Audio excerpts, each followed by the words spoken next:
karena saya juga tahu saya suka Iya. dampingin bapak saya meeting. Iya. Para developer tuh kerja keras loh untuk cari cara gimana caranya supaya millennials itu tertarik untuk beli rumah dengan mindset beli rumah tuh nggak susah itu loh, banyak cara. Iya, betul. Nggak semahal yang kamu bayarkan misalnya kan ya. Gitu. Itu dia. Maksudnya kalaupun misalnya mahal, ya cicilannya lah. Ini kita maksudnya aku ngeliat developer tuh udah silat jungkir balik kali gimana caranya supaya cicilan buat mereka dipermudah sampai kerja sama bank sana sini.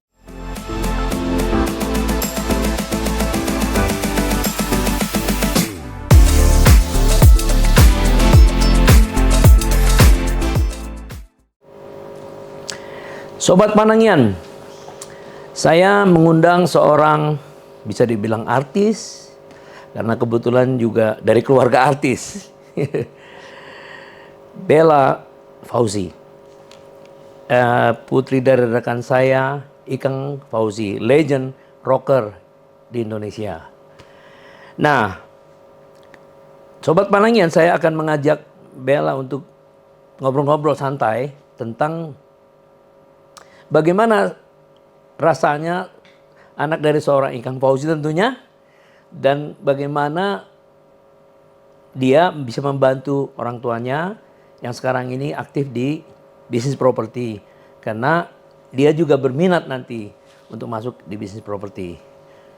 Selamat datang, Bella. Terima kasih, Bapak. Ya, terima kasih. Sama-sama. Kedatangan kamu di podcast saya, ya. Ya. Saya dengar kamu mau nantinya mau berbisnis properti. Insya Allah. Sekarang udah mulai bantuin ayah juga. Ya. Nah, menurut kamu apa menariknya bisnis properti dilihat dari sudut pandang seorang yang ya usia milenial lah seperti kamu ini? Apa menariknya? Coba.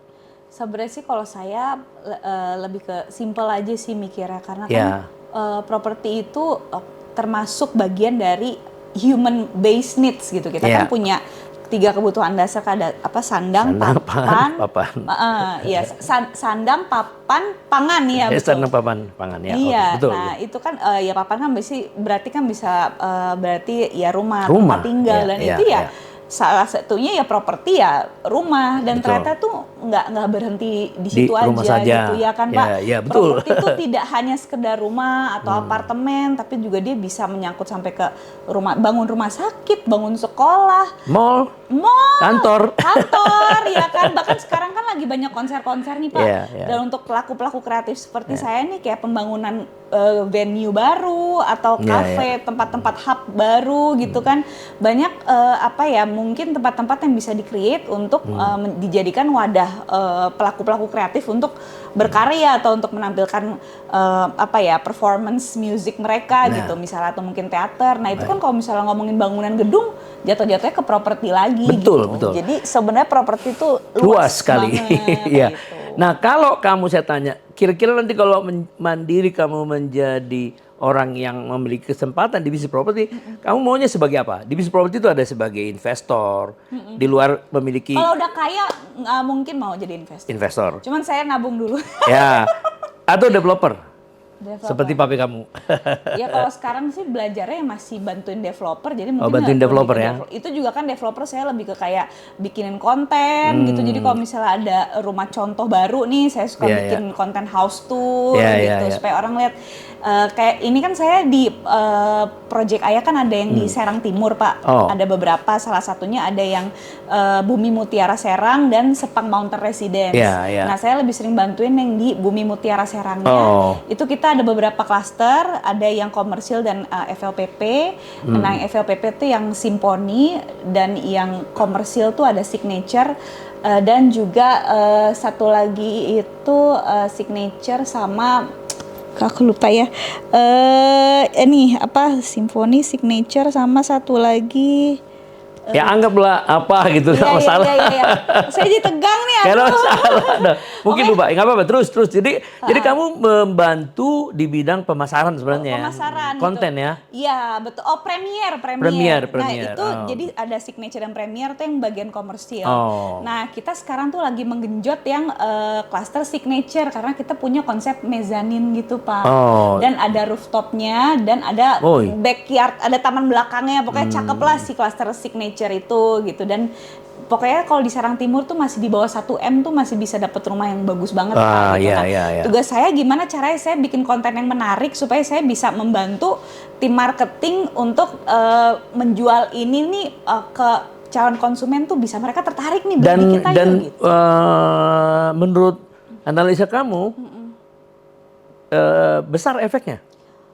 Bisa jadi besar kalau misalnya kita ketemu momen yang pas dan Oh, juga ya. medianya tuh ya adalah kita kerja sama media yang Iya, di iya, Serang iya, juga iya. lah gitu ya. Oh. Kalau misalnya pasang iklan di situ ya ada aja gitu yang tertarik iya, gitu. iya, Jadi iya. ini kan sebenarnya kan gimana caranya kita membidik pemasaran tuh bisa tepat gitu ya. Iya, Tepat iya, sasaran iya, gitu. iya. Jadi saya gitu yang selama ini saya lakukan ya selain udah turut kayak berusaha menjalin komunikasi sama konsumen gitu ya via sosmed.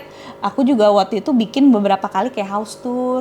Jadi kayak ini lihat nih rumah dengan sistem smart home gitu. Jadi kan kita ada sistem kayak lock pintunya tuh yang pakai itu loh, automatic ya kan sekarang juga. Terus kan sekarang juga lagi booming tema-tema eco smart living. Kita juga mengangkat tema-tema itu karena kita ingin mengangkat rumah yang berdampingan sama alam yang asri gitu. Terus juga kita punya kabel tuh bawah tanah gitu biar lebih rapih lah biar cucok gitu. Jadi pokoknya gimana caranya hal-hal seperti itu tuh kita bikin konten yang menarik supaya ya karena kan sekarang milenial sama Gen Z kan mainannya Instagram sama TikTok. Jadi ya mungkin itu salah satu upaya yang sudah dan mungkin akan terus kita lakukan sih gitu. Selain kalau ketemu kayak canvassing juga tetap. Oh iya, karena canvassing itu kan secara tradisi memang itu adalah alat yang efektif. Tapi kan banget. Konten akan mempengaruhi perhatian orang kan, itu maksudnya kan menarik perhatian. Jadi kamu membuat center of interest gitulah kan, point of interest lah kira-kira di mana yang membuat ya orang lebih mau melihat lokasi kan. Ujungnya kan itu mengundang orang karena sebelum closing orang kan lihat jadi sebanyak-banyaknya Pak. Iya dong dengan sendirinya. Jadi menurut kamu itu adalah membantu lah itu tools yang sangat membantu. Menurut saya sangat membantu ya. Nah kemudian kamu dulu kan sebelumnya masuk ke sekarang itu tentu ada latar belakang yang bisa membuat kamu mudah berkomunikasi. Betul. Apakah kamu di mana dulu? Sekolahnya di mana?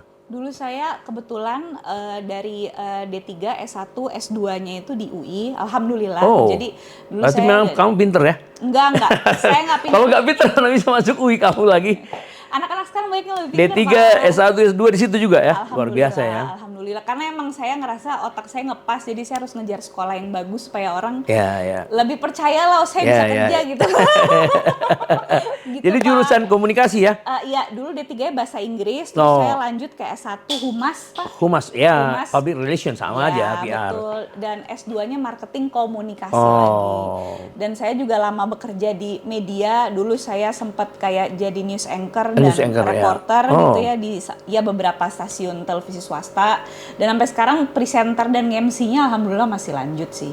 Dan ilmu saya selama di media itu saya ketemu banyak orang, terus saya juga dulu sempat magang di salah satu promotor gitu kan, karena saya senang banget nonton konser gitu kan. Saya tuh ya senang nyanyi juga gitu. Itu turun dari Bapak itu? Mungkin, bukan mungkin itulah seorang penyanyi menghasilkan nada-nada suara di dalam. Iya kan, iya dong, pasti dengan sendirinya. Misalnya kadang saya nge-MC kayak misalnya nih lagu kebangsaan Indonesia Raya. Kamu juga ikut nggak nyala nih musiknya nih. Saya pernah waktu itu nge-MC di mana gitu.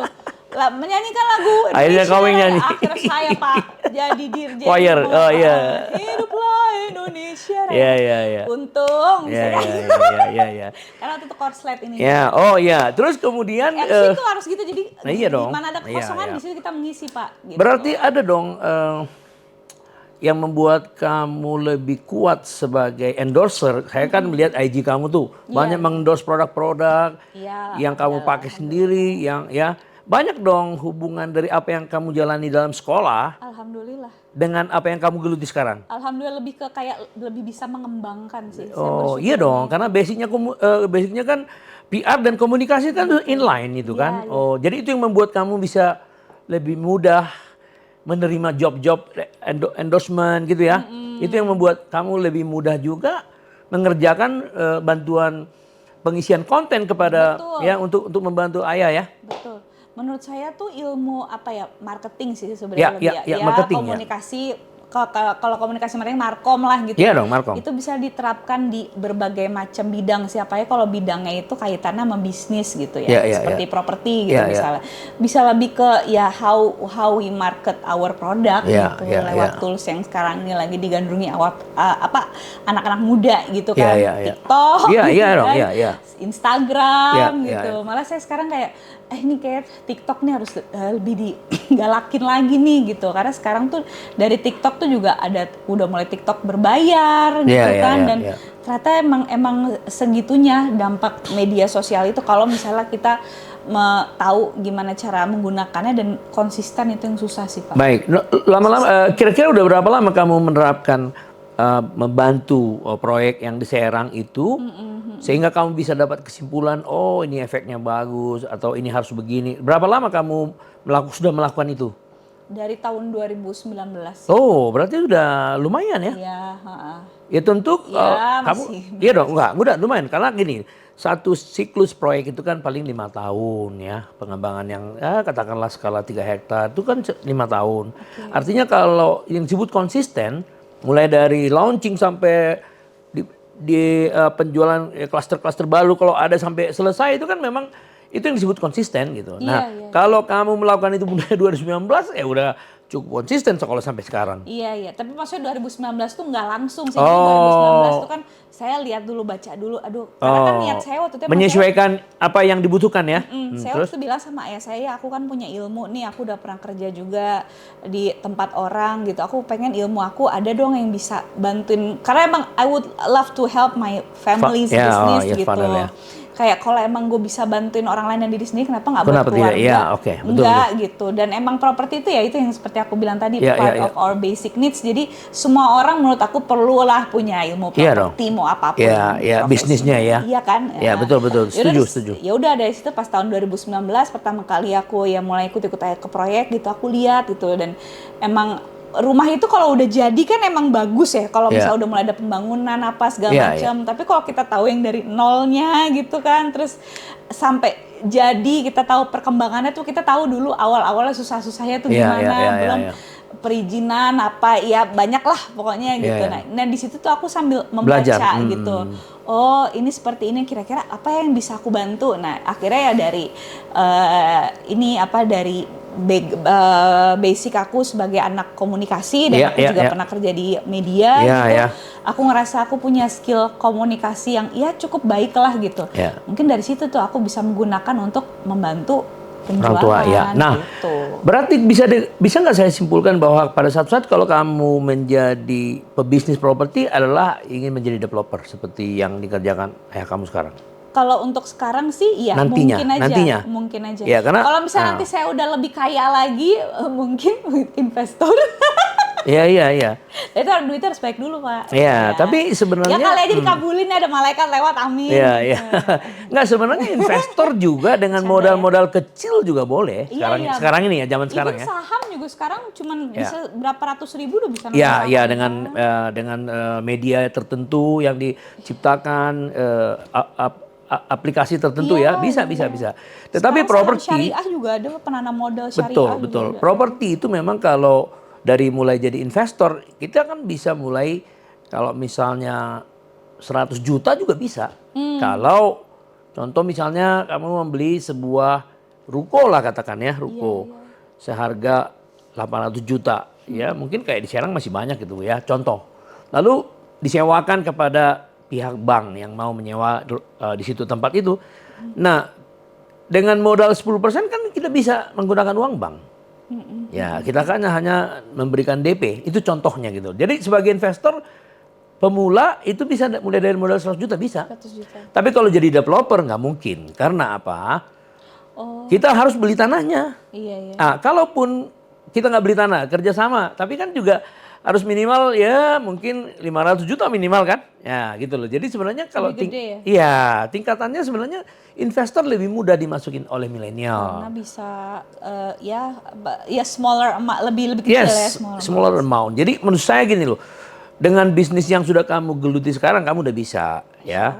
Tapi balik lagi cari dulu ya tahu dulu sedikit seluk-beluknya lah ya. Siapa? Nanti itu gampang lah itu.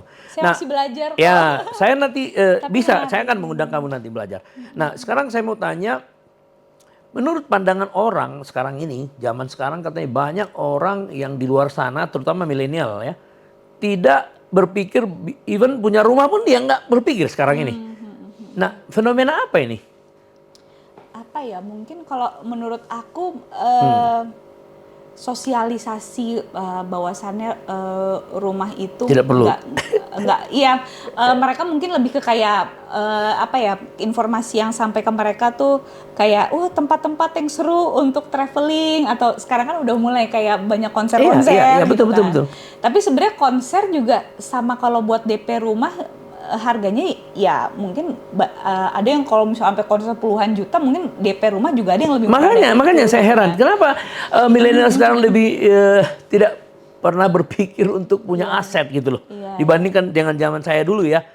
Ya contoh zaman saya tahun 86 saya lulus dari Universitas Negeri 11 Maret. Di kepala saya bukan mobil, rumah ya. rumah. Walaupun waktu itu rumah saya itu di Jati Bening, artinya tidak mudah juga saya kerja di kantor saya di pusat lah gitu loh. Tapi bagi saya ya kalau rumah itu kan ya paling tidak jadi aset nanti satu saat gitu ya. Jadi berpikirnya jangka panjang gitu. Tapi zaman sekarang saya lihat agak beda itu milenial sekarang. Rumah itu nggak terlalu dianggap sebagai sesuatu kebutuhan seperti dulu. Nantilah udah ngontrak aja lah kan gitu. Itu fenomena apa itu? Pengusaha properti muda ada kok. Banyak.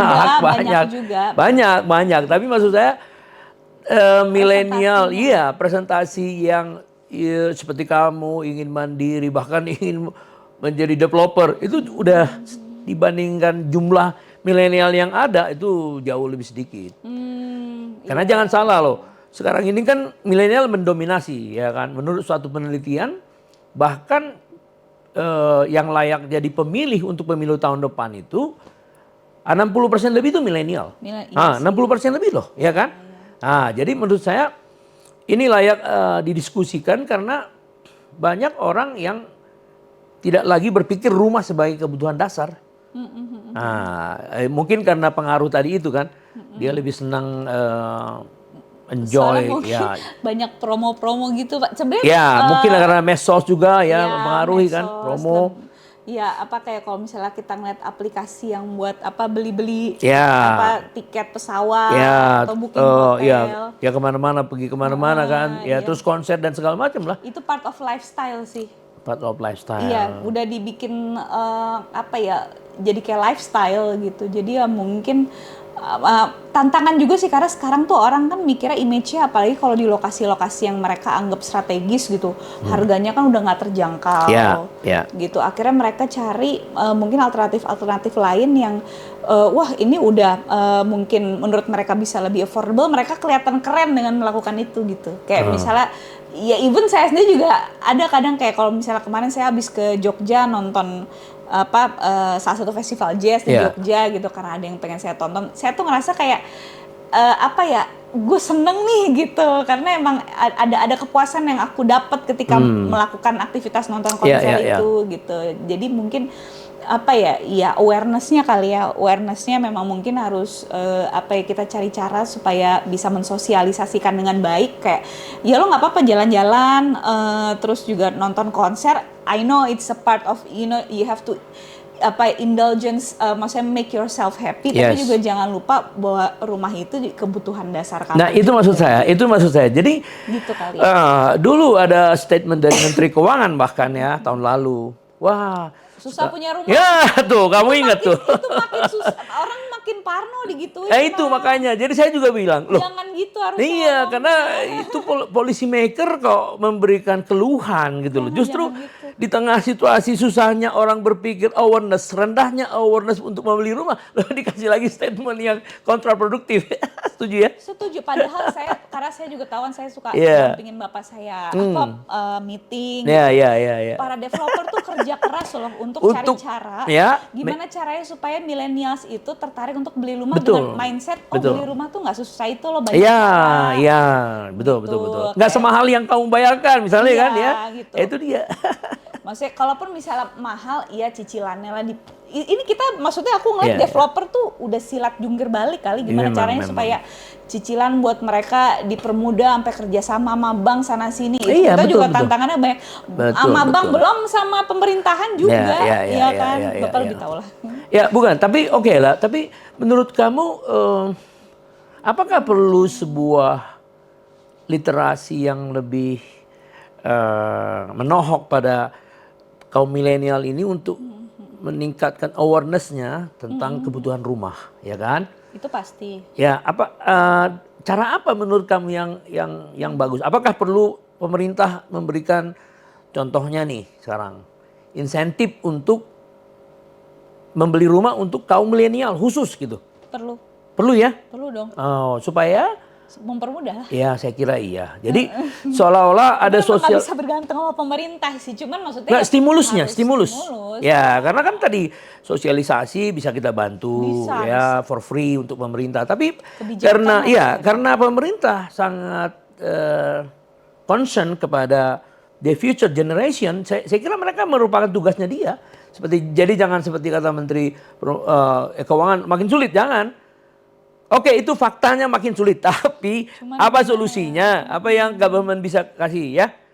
Apa yang mendorong mereka? Jadi seolah-olah untuk milenial itu dikasih khusus gitu. Iya. Dibantulah, ada solusinya. Iyalah, misalnya DP-nya dipermudah, terus dikasih tax free untuk tertentu, harga tertentu, gimana menurut kamu? Iya, kemudahan lah dalam pembayaran, cicilan, even persyaratan juga sih. Ya, kalau persyaratan sih ya nggak terlalu ada masalah kalau persyaratan. Karena kan cuma umur, terus ada penghasilan, saya kira ya. Sama mungkin ini Pak, ya kalau persyaratan iya mungkin nggak terlalu jadi masalah. Mungkin lebih ke kita tuh harus diedukasi. Even saya juga harus belajar cara mengelola keuangan. Membedakan apa yang kita ingin dan apa yang kita butuhkan. Kita butuh ya, keinginan dan kebutuhan ya. Ya, memang sangat penting. Itu sangat penting. Itu penting banget karena sekarang tuh apalagi zaman sekarang gitu di mana teknologi lebih canggih dan adanya era sosial medsos yang sebegitu gilanya. Kalau ibaratnya quote and quote iman kita nggak kuat tuh kita bisa jadi super konsumtif banget. Makanya harus ada filter. Itu saya setuju itu. Karena saya pernah membaca riset di Amerika belakangan ini ya, setahun terakhir kali ya. Bahwa kekayaan dari milenial sekarang jauh lebih rendah dibandingkan dengan orang-orang yang usia di atasnya. Itu penemuan. Ya, artinya apa? Memang super konsumtif generasi sekarang, even di Amerika. Jadi kekayaan mereka ini makin mahal Pak semuanya. Ya, jadi mereka terlalu banyak spend yang mereka tidak memerlukan sesungguhnya gitu loh dibandingkan yang lain sebagai aset gitu. Jadi kalau begitu ya usulan kamu terhadap pemerintah kan sekarang kan pemerintah akan berganti nih tahun depan nih. Iya, gitu ya. Nah, iya banyak juga kemarin yang mengeluhkan dari orang yang saya undang ke podcast tidak ada lagi kementerian yang khusus menangani soal rumah. Karena digabung dengan PUPera di dalam 9 tahun ini. Jadi mereka banyak yang kelabakan di lapangan ketika harus koordinasi dengan departemen ini, departemen itu. Sementara fokusnya jadi banyak dan PUPera itu terlalu heavy infrastructure gitu loh. Sementara infrastruktur kan merupakan program utama dari pemerintah ini. Jadi seakan-akan rumah itu dianaktrikan gitu. Kamu pernah dengar juga itu? Tahu. Ya itu dia. Jadi saya mau nanya boleh nggak Pak? Ya boleh. Berarti perumahan tuh nggak dianggap sebagai infrastruktur? Ya sebenarnya sih kalau dalam kenyataannya ini tanah kosong. Ada infrastruktur pasti dibutuhkan rumah di sana. Iya dong. Ya, tetapi kalau departemen ini dianggap mereka lebih concern kepada infrastruktur seakan-akan rumah itu dilupakan gitu loh. Itu maksudnya. Itu yang dialami oleh para developer itu. Oh, jadi kayak ada dianaktirikan gitu ya. Nah, gitu. Karena memang kalau kita lihat sejarah Kementerian Perumahan ini di zaman Pak Harto Menteri Perumahan itu di bawah PU. Seperti sekarang ini dulu. Oh iya. Kemudian entah kenapa Pak Harto mengatakan udah diangkat Menteri Muda. Menteri Muda Perumahan awalnya. Lalu diangkat lagi menjadi Menteri Penuh Perumahan. Ya, jadi misalnya Pak Akbar Tanjung itu Menteri Perumahan, Siswono Husodo, Kosmas Batubara itu Menteri Perumahan yang sukses membangun sampai 200 ribuan gitu. Nah, di berbagai kabinet setelah itu terus ada. Nah, di zaman sekarang ini 2014 seperti kembali lagi ke zaman yang dulu, itu yang membuat banyak pengembang yang mengeluh ya. Jadi artinya usulan kamu supaya pemerintah memberikan perhatian khusus bagi kaum milenial ya, supaya ya mensosialisasikan, ya mendorong orang untuk tinggal di rumah atau memberi perhatian pada pembelian rumah. Harusnya kan harus ada kementerian yang khusus gitu loh. Iya, iya. Ya baru-baru ini saya diundang oleh media, ada katanya kasus di mana sebuah proyek itu mangkrak gitu loh. Padahal sudah dibayar cash gitu-gitu loh. Nah, karena mereka tidak ngerti bahwa di benak mereka ini Menteri Perumahan itu nggak ada, dia pergi ke DPR demo. Jadi salah kaprah. Iya salah kaprah karena nggak ada karena kan nggak ada yang tempat pengaduan yang spesifik gitu loh. Itulah maksudnya. Itu nggak tahu kali mereka. Iya karena balik lagi dia taunya kan di PU gitu loh. Oh, PU. Iya kan PU Perak, padahal udah digabung. Nah itu loh, itu maksudnya. Nah oke. Lupakanlah dulu itu ya, mengenai perumahan itu. Pokoknya itu seru sih. kamu akan jadi investor atau developer satu saat ya. Insya Allah. Nah kemudian dengan usaha kamu yang sekarang, apa yang kamu ingin lakukan 5 tahun lagi? Misalnya ya sekarang kan kamu kan banyak mengendorse. Iya. Nah, terus kamu juga mulai menyanyi beberapa ini saya lihat. Iya. Beberapa EJ di situ. Iya. Terus kamu sudah rutin membantu Papi dari mulai tahun 2019 sampai hari ini. Nah, jadi fokus kamu 5 tahun ini apa yang akan datang? Oke. Sebenarnya tuh saya punya passion tersendiri sama kebudayaan, sama culture ya Pak ya. Oh. Dan saya tuh ngelihat apa ya, di Indonesia ini kan sebenarnya diverse banget. Yes. Culture-nya dari Sabang sampai Merauke itu kita punya keberagaman yang beda-beda banget gitu. Dan sebenarnya perbedaan itu menurut saya bisa menjadi ujian, tapi juga bisa menjadi kekuatan kita gitu. Oh, misalnya ujian apa tuh contoh? Ujian ya kayak kalau kita ketemu perbedaan kan, kalau misalnya selek, menurut gue yang bener ini, menurut gue yang bener yang ini. Kalau misalnya main-mainan ego ya nggak akan ketemu. Nggak ketemu. Tapi kalau kita menganggap perbedaan itu sebagai kekuatan, sesuatu yang ya kita bisa saling melengkapi gitu. Oh iya dong, ya. Kayak kalau gue kurang di sini, lo lebih di sini. Lo kurang di sini, gue lebih di sini. Kita bisa saling mengisi gitu. Maksudnya kalau ngomongin kebudayaan tuh nggak cuman sekedar etnik, oh iya dong, culture, ya itu of course part of ethnic culture, tapi kita juga bisa belajar banyak sekali value-value yang baik gitu dimana kita sebagai warga negara tuh bisa lebih memahami lagi fungsi diri kita sebagai manusia nih, kita mau ngapain sih gitu. Jadi dalam konteks itu apa yang kamu ingin explore di situ? Lewat karya sih. Lewat karya. Jadi saya tuh kan saya punya YouTube channel juga namanya Kembali ke Akar. Kembali ke Akar. Jadi Kembali ke Akar itu saya nanti akan mewawancara semua orang dari berbagai macam profesi. Mungkin Pak Panegger siap. sebagai Horas ya kan. Siap. Batak gitu kan. Siap. Gimana value-value dari kultur Batak itu membuat Bapak menjadi pengusaha sukses seperti sekarang ini. Misalnya gitu ya, boleh juga. Kalau Batak itu kan banyak lawyer, jadi lawyer, politician, vokalis juga. Itu bisa. kekuatan. Iya, betul. Itu akar culture ya. Itu akar orang tuh sering kayak nganggap itu lalu aja. Padahal kalau kita mengkaji itu lebih dalam, itu sebenarnya sumber kekuatan kita untuk bisa berkarir berguna untuk orang, karena kita punya value itu salah satunya dari mana ya, dari budaya gitu. Nah mungkin bisa dieksplor dari program-program yang mau saya bikin, salah satunya Kembali ke Akar gitu, dan mungkin juga produk-produk yang akan saya buat gitu, entah itu produk makanan, minuman, saya mau yang mengangkat culture Indonesia, entah itu kekayaan kopi lah atau minuman jamu lah, apa segala macam. Ya kamu ambisi juga, banyak sekali kamu ya, diverse juga kamu punya keinginan. Cuman ada benang merahnya. Ya harus ada dong sebuah culture. Fokus yang titik berat 5 tahun yang akan datang. Kan kamu sekarang sudah saya lihat ya banyak mengendorse produk, tentu mereka enjoy mengendorse. Kamu mengendorse produk mereka terusin ya. Terus kamu juga ingin jadi investor, tadi saya sudah jelaskan, nggak perlu lama-lama ya. Kamu tinggal belajar. Nah kemudian jadi developer, nggak ada masalah. Nah tapi di 5 tahun ke depan, jadi fokus kamu apa kira-kira? Artinya fokus aku. Fokus.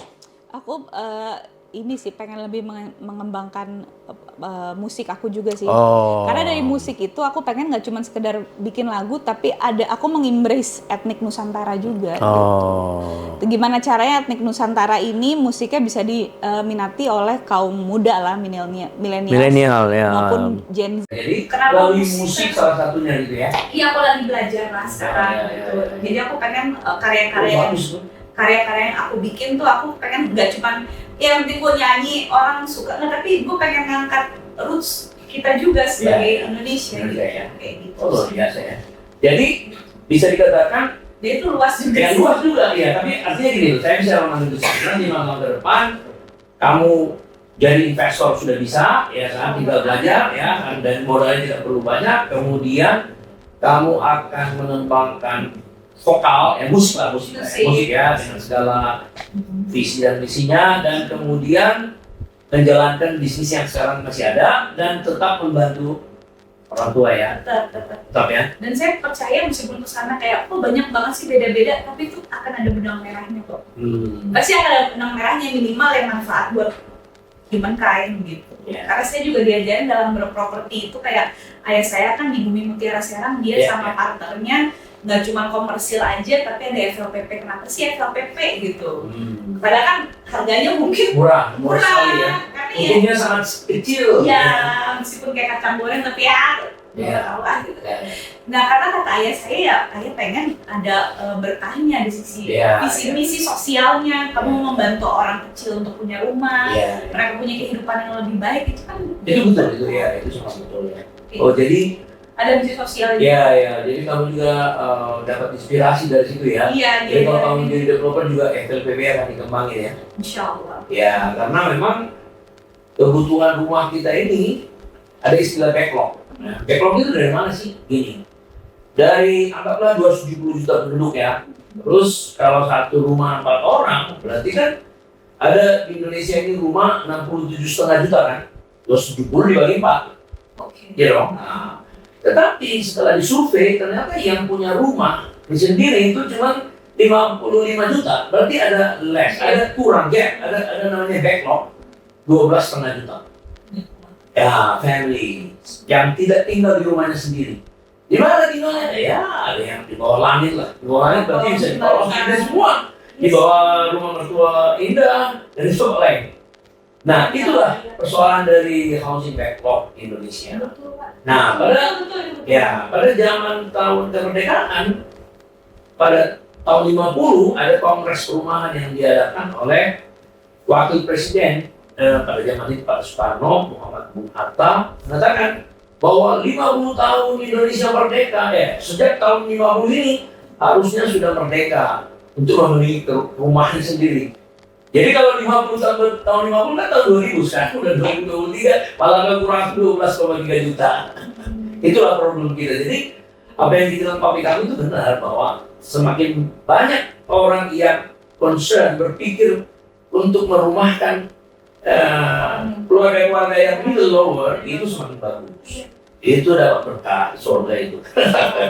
Jadi kamu nanti perlu itu meluruskan itu. Iya. Dan emang apa ya, kayaknya kalau dilihat butuh juga sih pasti. Iya. Kalau lihat dari GPP. Iya, itu dia.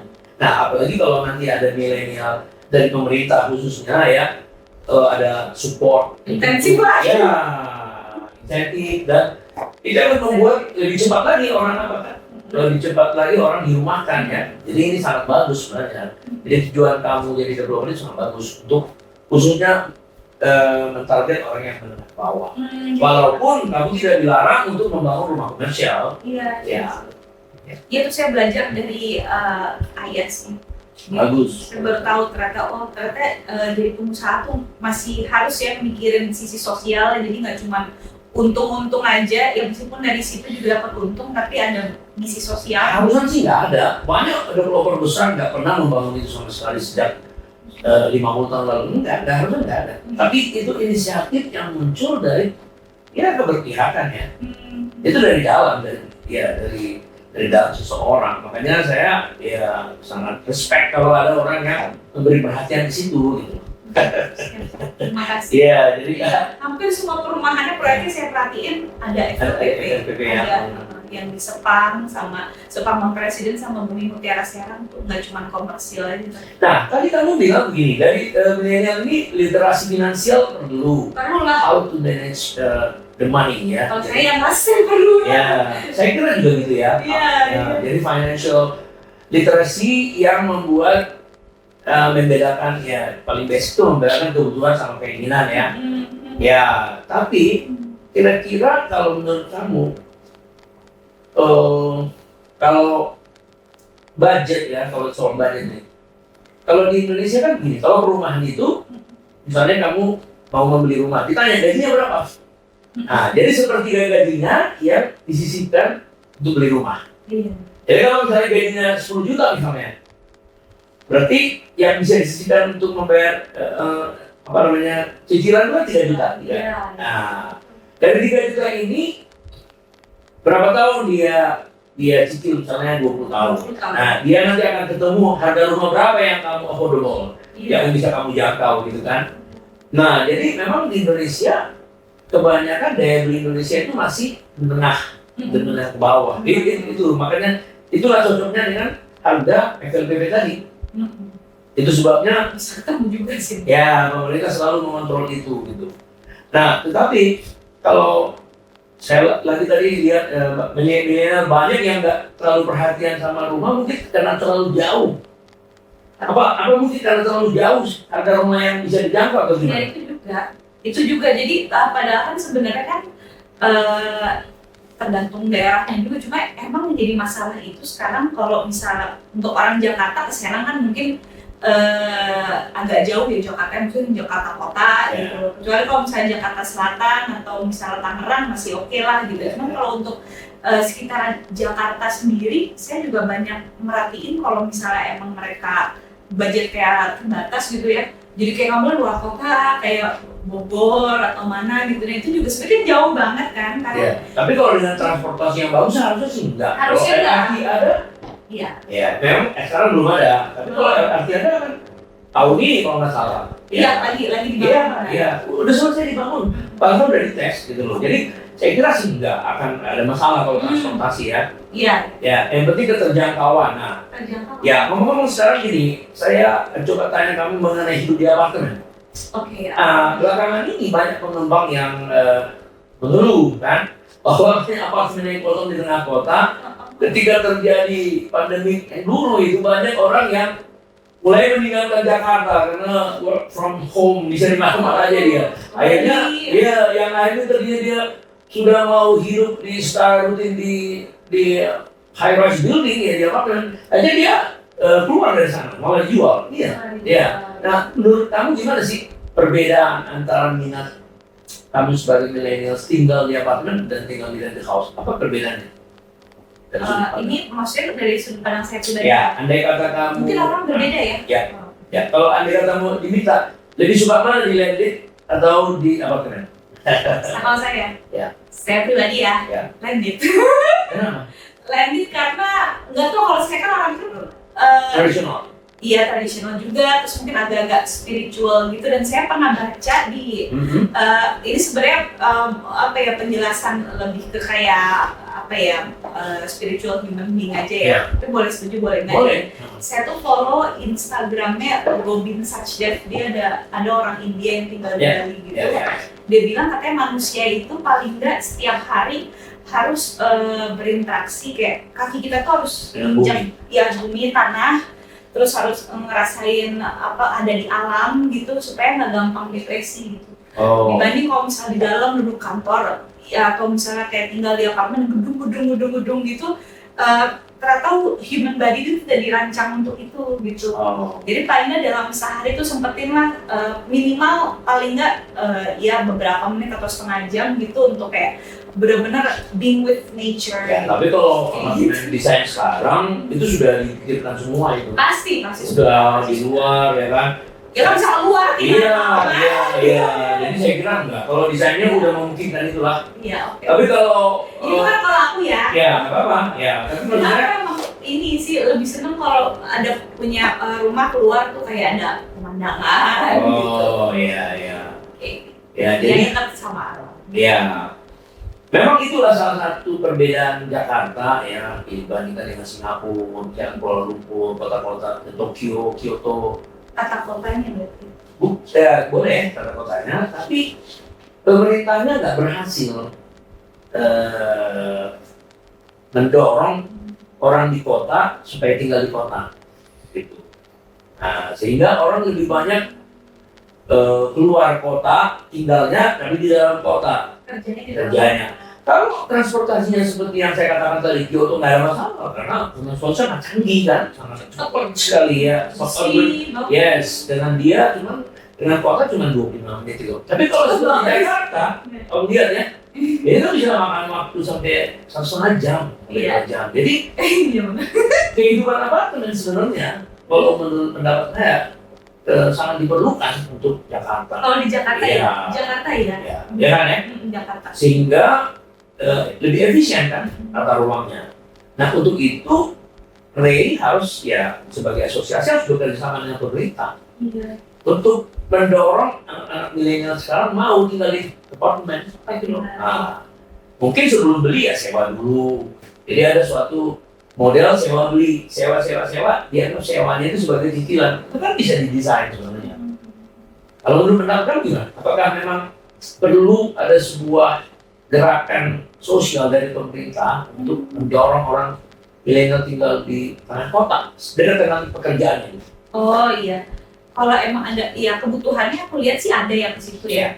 Dan ya kenapa enggak kalau emang dirasa lebih efisien gitu kan, dan apa ya secara logika ya kalau misalnya kerja di kota kita punya tempat tinggal apartemen lebih dekat sama tempat kerja kita, itu akan membuat mereka kerja juga lebih fokus, nggak capek di jalan. Ya itu maksudnya ya. Kayak gitu sih. Kalau emang apa ya secara kebutuhan itu ada dan emang masyarakat kita apa ya banyak membutuhkan solusi yang sama gitu, ya kenapa nggak dipikirin jalan keluarnya? Ya balik lagi memang pemerintah besar peranannya. Besar. Cuman ya itu dia kadang apa ya terlalu banyak berharap sama pemerintah juga agak susah ya gitu. Tapi memang pada akhirnya pemegang kebijakan emang harus dari sana sih. Jadi mungkin yang bisa dilakukan oleh apa ya pelaku-pelaku industri developer kayak misalnya atau misal organisasi yang seperti Ray gitu salah satunya ya berusaha mendekatkan pemerintah dan kasih pemahaman kayak gini loh Pak, masalahnya nih kayak gini.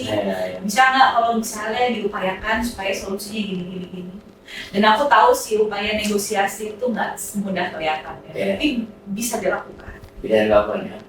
Baik, yang terakhir saya mau tanya mengenai keluarga ya. Jadi dari Bapak itu berapa putranya semua? Sore ya. Anaknya? Kami berdua. Dua ya? Saya punya 2 anak perempuan. Saya pertama saya Bella Fauzi dan saya punya adik Ciki Fauzi. Kan maminya juga artis juga kan? Iya, ibu. Siapa? Marisa Han. Iya. Saya panggilnya Ibu Ica. Oh gitu ya. Manggil ibu. Kalau adiknya apa kerja sekarang? Kurang lebih sama seperti saya. Dia tapi bukan di properti sih. Kalau dia nggak membantu papi ya? Enggak ya? Kebetulan enggak, tapi dia ya selain musician and musician ya? Dia justru malah dia lebih dulu main musik dibanding aku. Ciki tuh ya dia penyanyi, pencipta lagu dan dia presenter juga. Dan dia punya clothing line brand sendiri gitu, bisnis yang dia lagi rintis namanya Cikigo. Karena kan adik aku dulu kan dia sekolah kayak animasi kan. Dulu kan dia sempat kerja di perusahaan yang bikin upin-ipin. Tapi terus dia keluar, dia decide dia pengen bangun her own career gitu. Nah ilmu yang dia dapat dan passion dia kan emang karena dia seniman banget. Adikku tuh seniman, maksudnya dia she's very good at designing, mural painting gitu-gitu. Nah akhirnya dia memberanikan diri untuk bikin brand sendiri yang desainnya by her. Namanya Cikigo ya. Tapi dia nggak terlalu interest dengan properti dibandingkan kamu ya? Sejauh ini sih belum, cuman menurut saya sih rasa-rasanya dia juga nanti akan harus tahu lah ilmunya. Karena balik lagi seperti yang saya basic needs. Jadi pada akhirnya semua orang pasti harus tahu ilmu properti. Minimal kalau misalnya kita mau beli properti sendiri. Jangan salah. Gitu. Ya, saya kira gitu dulu. Dan kan nanti kalau ada kesempatan lain saya akan undang lagi. Siap, Pak. Bicara tentang bagaimana kamu bisa menjadi seorang investor yang sukses. Siap.